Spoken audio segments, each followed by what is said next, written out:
வணக்கம் ஃப்ரெண்ட்ஸ், இன்னைக்கு தயாஷுகி சேனலில் நம்ம சிம்பிளாக ஒரு நெக் பேட்ச்சு எப்படி பண்ணுறது அப்படிங்கிறத பார்க்க போகிறோம். அதுக்கு நான் இந்த மாதிரி சின்னதாக கண்ணாடி வச்சு ஒர்க் பண்ணி அதில் பேட்ச் ஒர்க்கு எப்படி செய்யலாம் அப்படிங்கிறத சிம்பிளான மெத்தடில் பார்க்கலாம். நான் ஃப்ரண்ட் சைடு கட் பண்ணி வச்சுருக்கேன். ஃப்ரண்ட் சைடோட ஹைட் 16 இன்ச்சஸ் கட் பண்ணியிருக்கேன். செஸ்ட் அளவு 40, அதனால் 7.5 inch shoulder, 7.5 inch arm whole குறித்து கட் பண்ணியிருக்கேன். நெக் டீப் 4 இன்ச்சுக்கு ரவுண்ட் ஷேப் கட் பண்ணியிருக்கேன். கீழே ஒரு 2 இன்ச்சுக்கு வீலில் நமக்கு பேட்ச் வரும். இந்த பேட்சோட லென்த் 12 இன்ச்சு. அதுக்கு தகுந்த மாதிரி நான் ஃபியூசிங் பேப்பர் 12 இன்ச்சுக்கு எடுத்திருக்கேன். அகலம் 4 இன்ச் வரைக்கும் வர மாதிரி எடுத்து வச்சுருக்கேன். இப்போ இந்த ஃபியூசிங் பேப்பரை நம்ம இந்த மாதிரி டபுளாக ஃபோல்டு பண்ணி சைடில் இந்த ஃபஸ்ட்டு வி பேட்சை குறிச்சிக்கலாம். 1 இன்ச் நான் அகலம் குறிக்கிறேன். 1 இன்ச்சு அகலம் குறித்து நம்ம டீப் 1.5 இன்ச் வரைக்கும் டீப் வைக்கலாம். நான் 4 இன்ச் வச்சுருக்கேன் நெக்கோட டீப்பு. ஸோ இந்த வியோட டீப்பு 1.5 இன்ச் வச்சுருக்கேன். சைடில் இந்த மாதிரி லைட்டாக ஒரு ஷேப்பிங் மாதிரி வி ஷேப்பிங் மாதிரி கொடுத்து கட் பண்ணியிருக்கேன். இப்போ இந்த பேட்சை ஃபஸ்ட்டு கட் பண்ணி எடுத்துக்கலாம். சின்னதாக ஒரே அளவாக கட் பண்ணி எடுத்திருக்கேன். அந்த வியையும் நம்ம கட் பண்ணி எடுத்துக்குவோம். ஸோ இப்போது நம்மளோட ஃப்ரண்ட் பேட்ச் ரெடி ஆகிடுச்சு. இதை நான் இந்த மாதிரி க்ரீம் கலர் ஃபேப்ரிக்கு இதில் சல்வார் பண்ணியிருக்கேன். அதே ஃபேப்ரிக்கில் நம்ம இந்த பேட்சை ஒட்டி எடுத்துக்கலாம். எடுத்துக்கிட்டதுக்கப்புறம் இந்த கண்ணாடி வச்சு நம்ம ஒட்ட போகிறோம். ஃபஸ்ட்டு பேட்சை ஸ்டிச் பண்ணிவிட்டு அப்புறம் ஒட்டலாம். இதில் சைடில் இந்த லேஸ் வச்சும் ஸ்டிச் பண்ண போகிறோம். ஃபஸ்ட்டு பேட்சை ஒட்டி எடுத்துக்கலாம்.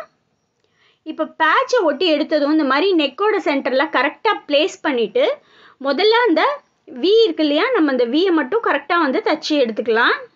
தச்சு எடுத்துகிட்டு இதை திருப்பி நம்ம அட்டாச் பண்ண போகிறோம். ஃபஸ்ட்டு அந்த பேட்சில் நம்ம குறித்தோம் இல்லையா, ஃபியூசிங் பேப்பரில் குறித்த அந்த வியை ஸ்டிச் பண்ணியாச்சு. ஸ்டிச் பண்ணதும் கரெக்டாக சென்டரில் வச்சு ஸ்டிச் பண்ணியிருக்கேன்.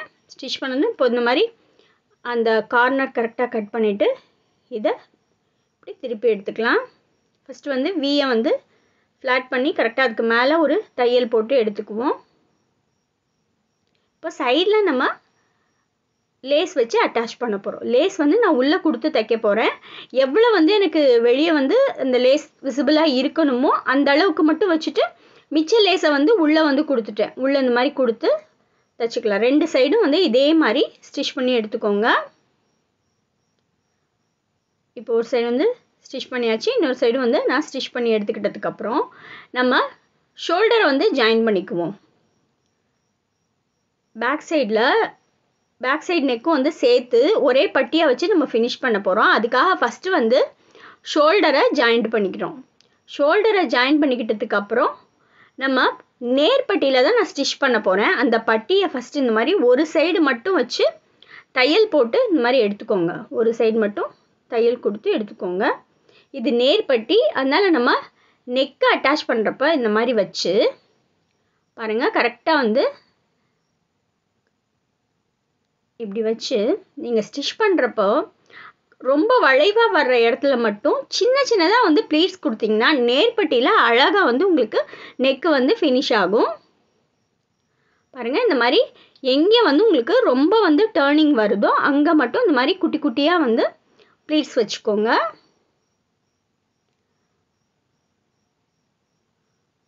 ஃபுல்லாக ஸ்டிச் பண்ணிகிட்டே வரேன்.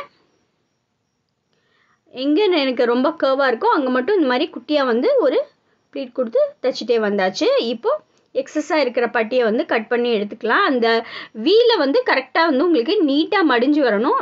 ஒரு வீலை ஸ்டார்ட் பண்ணி இன்னொரு வீலை வந்திருக்கு. ஃபுல்லாக ரவுண்டாக நெக்கை ஃப்ரண்ட்டு பேக்கு ரெண்டுமே இப்போ நம்ம ஸ்டிச் பண்ணி எடுத்துக்கிட்டாச்சு. இப்போது கரெக்டாக டேர்ன் ஆகிறதுக்கு இந்த மாதிரி குட்டி குட்டியாக சுற்றி நம்ம சின்னதாக கட் கொடுத்துக்கோங்க. அந்த கரெக்டாக அந்த டேர்ன் வர இடத்துல மட்டும் நம்ம கட் பண்ணாலும் போதும். இப்போ இந்த மாதிரி மடக்கி நம்ம போட்ட தையல் போட்டோம் இல்லையா, அது ஃபுல்லாக ஒரே பக்கமாக எடுத்து இந்த மாதிரி கரெக்டாக ஸ்டிச் பண்ணிட்டோன்னா நமக்கு நீட்டாக நெக்கு திரும்பி வந்துடும். ஃபுல்லாக அந்த பட்டி பீஸ் ஃபுல்லாமே நம்ம ஸ்டிச் பண்ண பட்டியும் இந்த பட்டி ரெண்டுமே ஒரே பக்கம் வர மாதிரி வச்சு நீட்டாக ஸ்டிச் பண்ணிகிட்டே வாங்க. ஃபுல்லாக ரவுண்டு ஃபுல்லாக ஸ்டிச் பண்ணிகிட்டே வரேன். இது நீங்கள் ஃபியூசிங் பேப்பர் வச்சு ஸ்டிச் பண்ணுறதை விட இந்த நெக்கு நல்லா ஸ்டிஃபாகவும் அழகாகவும் உங்களுக்கு நிற்கும். ஸோ இப்போ ஃபுல்லாக வந்து ஸ்டிச் பண்ணியாச்சு. இப்போ நெக்ஸ்ட்டு நம்ம இதை ஃபுல்லாக இந்த மாதிரி கொடுத்து பின்னாடி வந்து ஸ்டிச் பண்ணி எடுத்துக்க போகிறோம். இப்போ நான் இதை அப்படியே வந்து டர்ன் பண்ணிக்கிறேன். பேக் சைடு வச்சு ஸ்டிச் பண்ணோன்னா இன்னும் நீட்டாக இருக்கும்.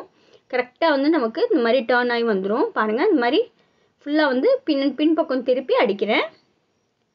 அந்த கார்னரில் இந்த நம்ம தையல் போட்டு அந்த பட்டியோட கார்னரில் கரெக்டாக வச்சு நம்ம ஸ்டிச் பண்ணிகிட்டே வரோம். எங்கேயும் வந்து எப்பயுமே வந்து கிளாத்தை இழுக்காமல் நீங்கள் ஸ்டிச் பண்ணிங்கனாலே போதும். இது நீட்டாக உங்களுக்கு ஃபினிஷிங் வந்து வந்துடும். ஸோ பட்டியும் இழுக்கக்கூடாது, நம்ம கீழே வச்சுருக்கிற துணியையும் வந்து இழுத்துடக்கூடாது. கரெக்டாக வந்து மேலாப்பில் வச்சுட்டே தைச்சிங்கன்னா நீட்டாக இருக்கும். எந்த டைப் ஆஃப் நெக்கு நீங்கள் தைச்சிங்கனாலும் இதான் மெத்தடு. இழுக்காமல் மட்டும் நம்ம தைக்கணும். இப்போ ஃபுல்லாக வந்து நெக்கை வந்து ஸ்டிச் பண்ணியாச்சு. ரொம்ப ஈஸியான மெத்தடில் நீங்கள் அழகாக வந்து ஒரு டிசைன் வந்து பண்ணுற மெத்தட் இது. அதில் நம்ம கண்ணாடி வேறு வச்சு ஒட்டிட போகிறோம். அப்போ உங்களுக்கு பார்க்குறதுக்கு இன்னமும் வந்து நல்ல ரிச்சான லுக்காக இருக்கும். பாருங்கள், ஃபுல்லாக வந்து இப்போது நெக்கை வந்து ஸ்டிச் பண்ணியாச்சு. பாருங்கள், நல்லா நீட்டாக வந்து நிற்கும் உங்களுக்கு. ஸோ நேர்பட்டியில் ஃபினிஷ் பண்ணிங்கனாலும் ரொம்ப நீட்டாக இருக்கும் நெக்கு ஃபினிஷிங் உங்களுக்கு.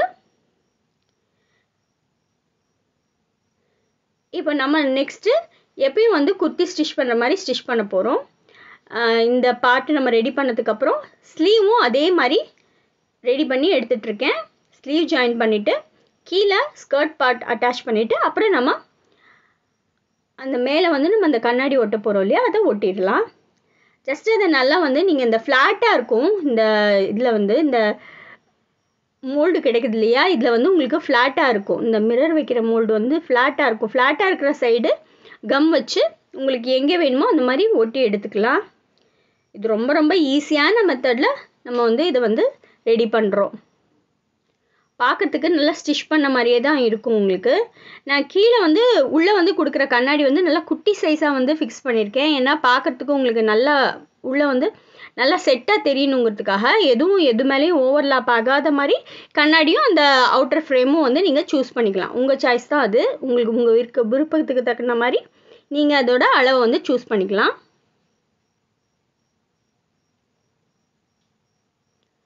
இப்போது நடுவில் வந்து அதே மாதிரி கம் வச்சு கண்ணாடி வச்சு ஒட்டிக்கிறோம். ஸோ இந்த மெத்தடில் இப்போ நம்ம குர்த்தி வந்து ஃபுல்லாக வந்து ரெடி பண்ணியாச்சு. ரொம்ப ரொம்ப ஈஸியான மெத்தடில் அழகாக வந்து நம்ம குர்த்தி வந்து ரெடி பண்ணியிருக்கோம்.